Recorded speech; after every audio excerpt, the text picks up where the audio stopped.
Hello, everybody. We are back right before the holidays. It's been a long time since we made a video. Just to quickly catch you guys up to date. Uh, Last video I made was right before summer. As you guys know, my wife and I own a heating and air conditioning business, and we get really busy in the summertime. So we got busy. Summer just started. Boom, we got COVID, and so my wife and I were both very sick. I was hospitalized for 3 weeks. Recovery after that was about 6 weeks. So that's why we haven't filmed. Finally back. We're going to pick right up where we left off. And today we have a special treat for you. So I will grab it real quick. This is what we're going to do. We're going to do a ham video. And I wanted to show you guys what I bought here. It's a Hormel spiral sliced ham. Last ham video I did, which you can look in the archives and check that out. Still a great ham. Turned out really good. That one there was a bone-in ham, so is this one. The difference between the two, they're both fully cooked, fully smoked, and same deal as before. You got to get them in the smoker, and you need to just infuse them with your own smoke and warm them up to temperature, and then glaze them. It's a holiday tradition, a holiday treat that your whole family will enjoy. The last ham video, the only difference between that ham was it was not spiral sliced like this one is. So we're going to give this one a shot. We're going to cook it on the pellet grill. We have an apple blend pellets that we're going to use for that. So let's cut this thing open, get it on the pan, and show you how to season it up and get it on the grill.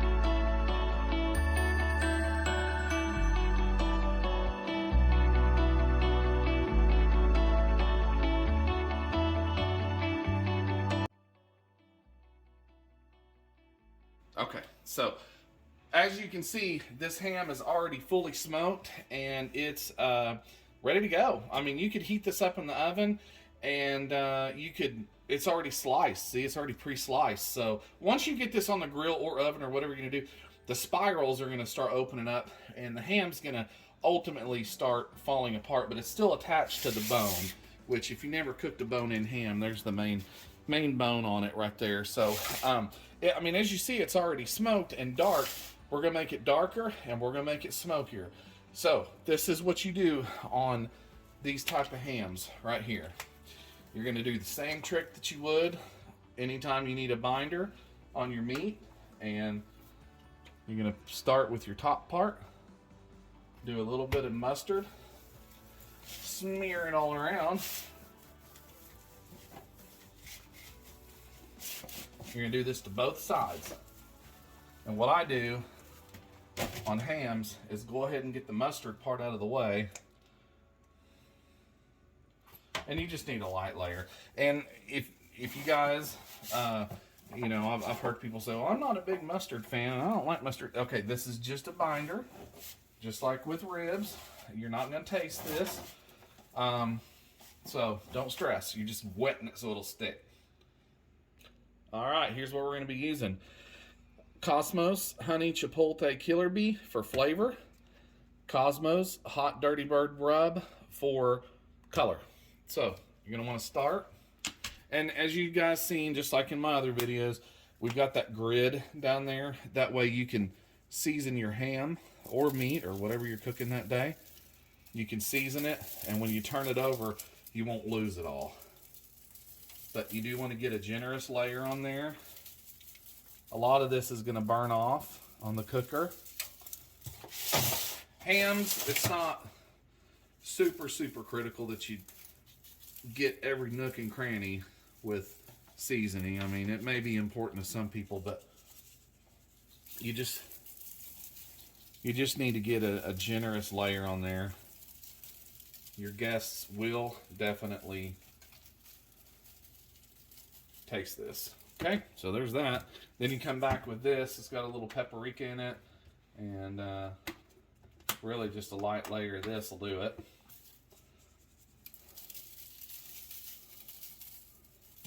See, that is what that mustard is good for. See how it starts taking on. And this meat, this is going to sweat too. We're going to stick this in the fridge for the night.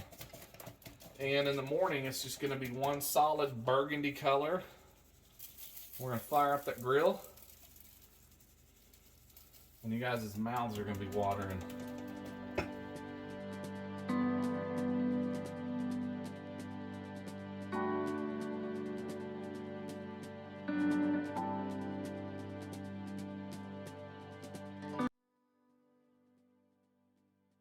That's it. All right. Fully seasoned ham. You've seen the seasonings we used. The reason we're doing that is because I'm trying to add as much flavor. Tomorrow morning, we're going to be putting this thing on the grill. I'm assuming, you know, just like before, we're shooting for 140 degree. It's already cooked, so just got to warm it up. You want to put as much flavor on the outside of the skin as you can.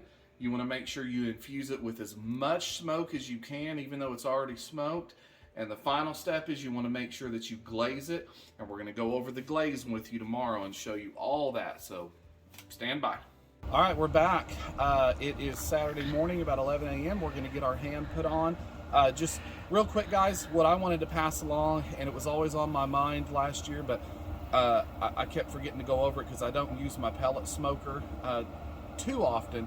But it's going to be perfect for this ham. So tips and tricks about these. I don't, on any other videos that I've watched, I haven't seen any kind of safety talk about these, but just a couple quick things. If they have sat for a while, you want to take a shop vac and clean them out really good and scrape all the old goo off of it, including on your grates. And then you want to warm it up slowly and clean the grates off with a wire brush and just make sure it's safe to run, because these things can get dangerous and they can get out of hand really quick. So you got to know what you're doing with them and you got to watch them. So anyways, we're going to get right to it. I've already got my temperature probe hooked up. When you open these, you want to get your meat in there and close it immediately, because heat pours out and it freaks the grill out. Okay, so you want to keep it on a constant feed on pellets so that it maintains your temperature and doesn't overshoot the temperature, because when you lift the lid, all the heat gets out, it freaks the grill out, so it just starts dumping pellets in there. When you close the lid, it'll overshoot the temperature and slowly slow down. You want to avoid all that. But anyways, this ham has sat overnight with my seasonings that we put on it last night. As you can see, look at it. It's starting to get that dry texture to it, which is what we want. The seasonings have melted into the mustard. If you remember, we use that as a binder. This thing is ready to go on. We're going to stick the probe in it, and we're shooting for 140 degrees. Like I said, it's already fully cooked, fully smoked. You just have to warm it up, but it's such a big ham, it's going to take a little bit. So let's get right to it. We're going to put right in the center, and we're going to take our probe. And like I said, you want to do all this as fast as you can. Don't hit bone when you go in there, but get your probe in there really good. Shut it. And guess what? Now you can monitor the inside from right here. See, it's cold, the meat's cold, so this probe is gonna have to come down and stabilize a little bit. It's been in the refrigerator, and I've had it out for no more than 10-15 minutes. I should have taken it out early in the morning and let it come up to temperature a little bit. This is gonna prolong the cook if you put it on there cold. But that's okay, we got nothing but time today. So we're gonna monitor the temperature, and then when it hits, I'm gonna bring you back we're gonna keep it moist. We're gonna spray it with apple juice. We're gonna make our glaze when it hits about 135 degrees. Glaze it up real nice, take it off, and enjoy it. We'll see you then. Okay guys, it's been 1 hour, and it's real important on especially pellet smokers when you're smoking something like a ham or a turkey, ribs, not really, but something that big chunk of a meat. You need to turn it so it cooks evenly. On every smoker out there, the back of the smoker will get warmer than the rest of it. So if you just leave it on there and never turn it the whole cook, you're gonna come back when you go to pull it out, the front of it's gonna be really pretty, the back's gonna look charred. So I'm gonna show you that process right now, and you gotta keep it sprayed. See how it's looking dried out a little bit? And what we're using is, we are using almost 100% apple juice. And you want to be careful with it at this stage, because like I said, and that ham is getting hot. So now you're going to see, whenever we go into the thickest part of the ham, it's liable to be almost hitting its temperature. But you want to keep them moist the whole cook. Pellet smokers will dry them out.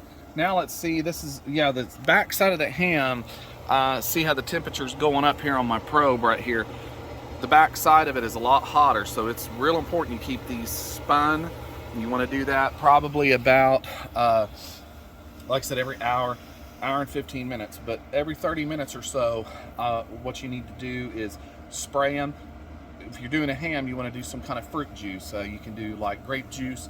I prefer apple juice because the glaze we're going to put on it's going to be kind of similar to that. You'll see that later on. But anyways, we're going to bring you back for the glaze when it's done. We're probably looking at about another 2.5 hours is what I'm guessing, and we will show you the finishing process. Alrighty, so here's how to make your glaze. Okay, I like to go with 2 tablespoons.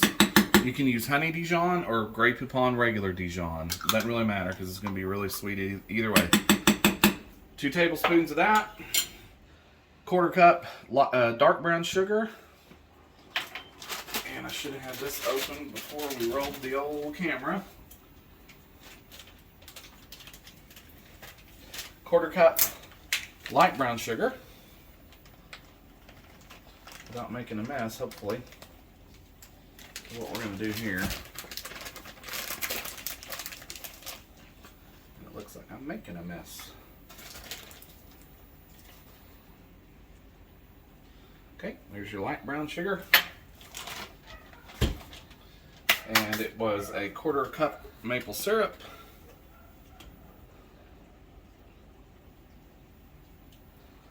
And what you're going to want to do when you get all this deliciousness mixed in, the apple juice, it takes 1 tablespoon. I just kind of eye it in. That's perfect right there. Turn your heat up. Get this to a boil. As soon as it starts boiling and everything dissolves, take it off and head out to the grill. This part quick. I covered it with aluminum foil because it was getting too dark. And as all of you know, it's if you can put aluminum foil over it, it stops the darkening process of it.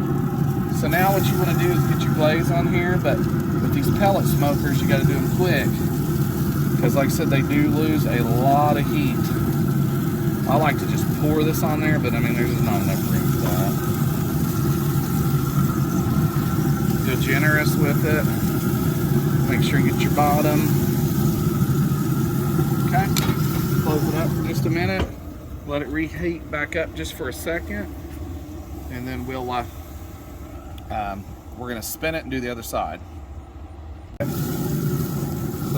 we're gonna pull it, spin it. At this point in the game, you're gonna want to be real careful because, I mean, as you can tell, this thing is about ready to fall apart. Don't worry about messing up your grill. That's what shop vacs are for. And heat. So you just want to get it real generous all over that skin. Get your thermometer back in there. Boy, that is just as tender as all get out. Okay, so we're going to be pulling this here in about 10 minutes. Don't let your glaze sit too much longer than that. It could burn the ham and taste funky. So we are going to pull this off of here. We will meet you in the kitchen and we're going to cover it up and then we're going to taste test it. All right, if any of you are wondering, that is what the finished product should look like. I'm going to do a little taste test. Yeah, it's nice and sticky, nice and warm. Man, that's good. So, when it comes to hams, it's all about your skin. You want to get the seasonings just right. You want to get the glaze just right. And man, they're going to be enjoyable. So whether you get one that's already spiral sliced and cooked, this one here was already cooked. We just had to heat it up, glaze it, season it, and we're good to go. So this is a holiday tradition for those of you that love hams. At this point, what I'm going to do is cover it and let it set for about an hour before we serve it, because I want all of the juices that are in steam vaporization mode right now to soak back into that meat and liquefy. It's going to make it a lot better. So thank you guys so much. Don't forget to subscribe to my channel. We'll have many more videos coming up for you guys. Thank you for watching.